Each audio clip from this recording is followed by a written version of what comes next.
Bismillahirrahmanirrahim. Alhamdulillahi rabbil alamin. Wa bihi nasta'inu ala umurid dunya waddin. Wassalatu wassalamu ala ashrafil anbiya'i wal mursalin, Sayyidina Muhammad wa ala alihi wa sahbihi ajma'in. Qala rabbi shrah li sadri wa yassir li amri wahlul 'uqdatam min lisani yafqahu qawli. Amma ba'du. Qala al-Imam Syarafuddin Abu Abdillah Muhammad al-Busiri rahimahullahu ta'ala wa nafa'ana bihi wa bi'ulumihi wa bi asrarihi wa bi asrari sa'iris salihin ila an qala fa inna li dhimmatan minhu bitasmiyati Muhammadan wa huwa awfal khalqi bidzimami. Maka sesungguhnya aku memiliki dhimmatan, jaminan keamanan, minhu dari Nabi. Masih ada harapan beliau, bitasmiyati Muhammadan, dengan penamaanku dengan nama Muhammad. Namanya kan siapa? Muhammad al-Busiri. Wahuwa, dan adapun Nabi Muhammad itu awfal khalqi, paling tepat janjinya makhluk, bidzimami, terhadap jaminan itu. Nah, meskipun Imam al-Busiri itu merasa banyak dosa, merasa tidak menepati janjinya kepada Nabi, merasa tali hubungannya dengan Nabi tidak utuh, tidak sekuat yang semestinya, tapi ada harapan beliau.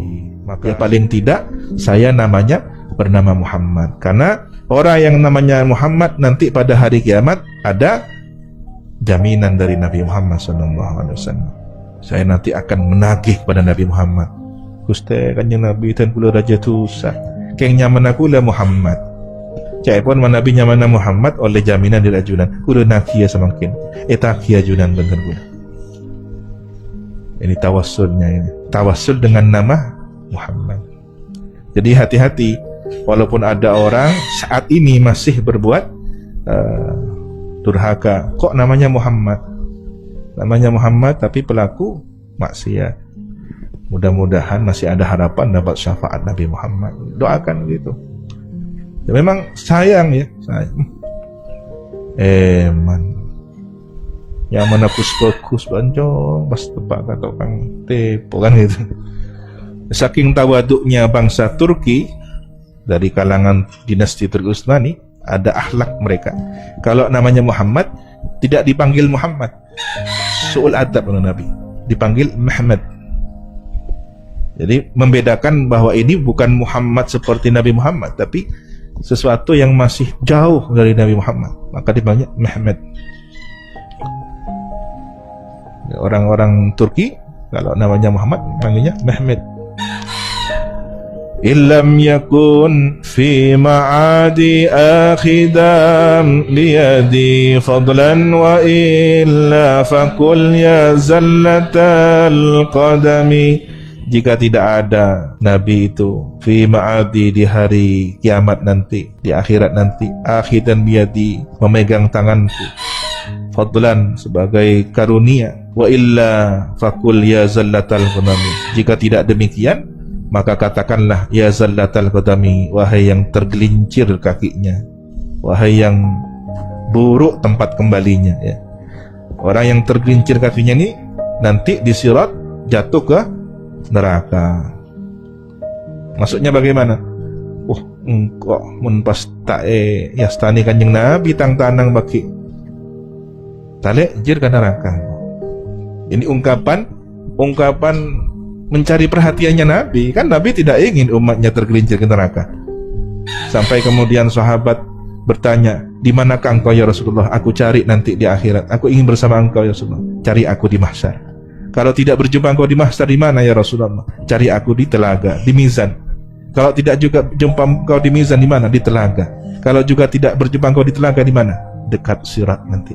Nabi di sebelah kanannya sirat akan mendoakan umat, Allahumma sallim sallim, ya Allah selamatkan umat ini. Maka Imam al-Busiri ini mencari perhatian Nabi, maturana mamelas. Kok pas tak yasta ni kanjeng Nabi tang tanang tak tekuk kanjeng Nabi. Was eko cang kok deki. talek jir kekal ke neraka. Apa sangat. Nah, Nabi kan tidak ridha umatnya jatuh. Ini cara perhatiannya Imam Al-Busiri ya. Jadi kita penuh dosa, kita penuh kealpaan, tapi masih ingin dapat syafaatnya Nabi Muhammad. Begitu. Hasyahu ayyahrimar raji makarimahu aw yarji'al jaru minhu ghayra muhtarami. Hasyahu, ini ungkapan untuk menolak ya. Tidak seperti itu. Bersih Nabi, suci Nabi, ayyahrimar raji, menghalangi orang yang berharap makarimahu, kedermawanannya. Au yarji'al jaru, atau pulang orang yang minta jaminan keselamatan, minhu dari Nabi, ghairu muhtarami, tak terhormat. Tak mungkin, Nabi tidak mungkin menolak orang yang minta kedermawanannya. Kanjeng Nabi kan tak kira nolak orang nyoon beles. Pada orang yang minta belas dengan Nabi pas tolak, tak mungkin. Kanjeng Nabi lampak. Mun pada orang yang minta pertolongan kanjeng Nabi pas molek tak ngiba apa. Artinya tidak dapat yang diharapkan, sia-sia. Tak mungkin. Nabi itu dermawan. Ya ini cari-cari perhatian Nabi ya. Manja kepada Nabi Muhammad SAW. Ada ya. Sahabat yang manja kepada Nabi ada. Ada sahabat yang bermanja-manja kepada Nabi Muhammad. Dan manjanya unik. Ketika Nabi sedang minta kesempatan untuk menebus, mungkin ada tanggung jawab hal hubungan hukukul adami setelah perang ya. Nabi mengumumkan, siapa di waktu perang tadi yang ada di antara kalian kena pukul oleh tongkat komandoku atau pecutku atau oleh kudaku, kena sepak mungkin. Karena kan tidak sengaja, perang itu situasi kalut, kadang teman kena pukul kan gitu. Nah, Nabi minta agar dibalas, daripada nanti dibalas di akhirat, balas sekarang. Ya tidak berani sahabat, diam semua. Karena ketulusan dan kesetiaannya sahabat, andaikan memang terkena pukulan Nabi, mengikhlaskan. Tapi ada satu orang tampil, saya Rasulullah. Sayyidina Umar. Ya. Apa-apa ada, saya penggal lehernya. Duduk Sayyidina Umar, duduk. Iya, kenapa? Waktu engkau ya Rasulullah meluruskan saf, engkau pakai tongkat kecil atau semacam cemeti. Luruskan. Perutku agak ke depan. Tidak lurus, kena ya. Jadi aku minta balasan sekarang. Oh ya, sudah siap Rasulullah. Silahkan. Ambilkan mana tadi tongkat yang aku gunakan atau pecut ini. Tambah sahabat yang sudah ghairahnya ingin membeli Nabi. Tapi karena yang sudah Nabi yang kerso kasokan kanjeng Nabi kangkui balas. Ayo balas engkau. Kok tak tahu balas dengan akhirat satiannya. Sahabat mana ini? Saya tak elang kanjeng Nabi. Ada langsung masih lagi melanjutkan. Bekto gadis saat gula ala bungan kanjeng Nabi. Dibuka pakainya Nabi. Sahabat tambah ada yang nangis berderai, tidak tega. Ini kok tega ini? Sudah tegang suasananya, seolah-olah akan memukul. Lari mendekat, dibuang, langsung dipeluk Nabi dalam keadaan tidak berpakaian, alabungan, kendada. Dicium jasad Nabi yang mulia.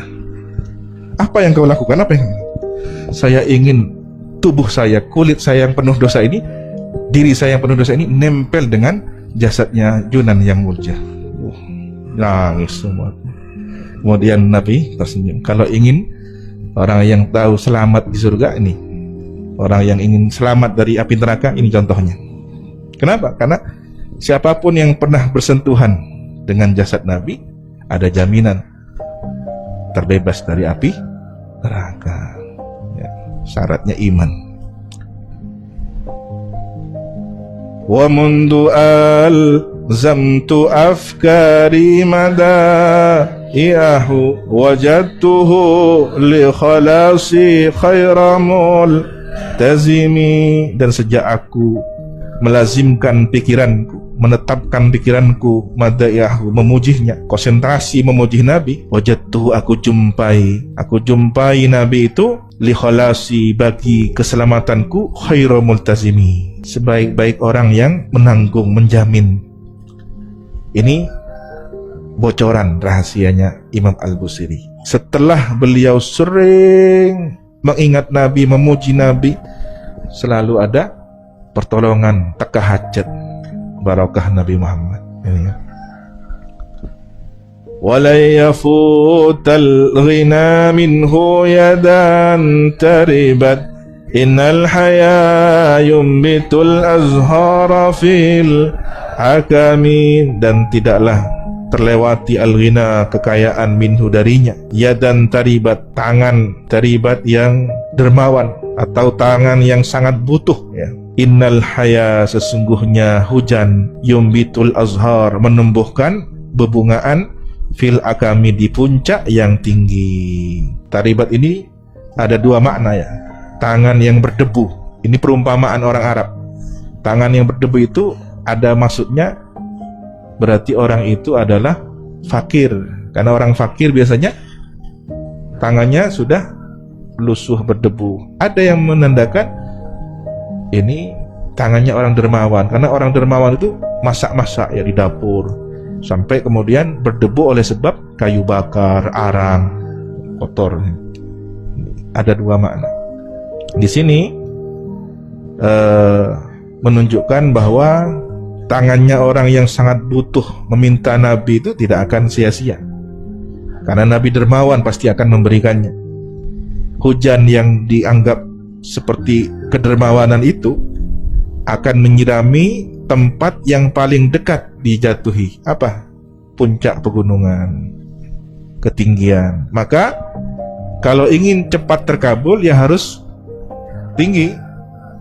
Harapannya tinggi seperti puncak pegunungan, cepat ya. Tapi kalau kemudian doa dengan rasa malas, ingat yang tak butuh, ya mungkin agak lambat ya. Tapi kalau seperti orang butuh, isfa' lana ya Rasulullah, butuh pada Nabi. Nah, bagaimana dengan hatinya orang yang lupa ya,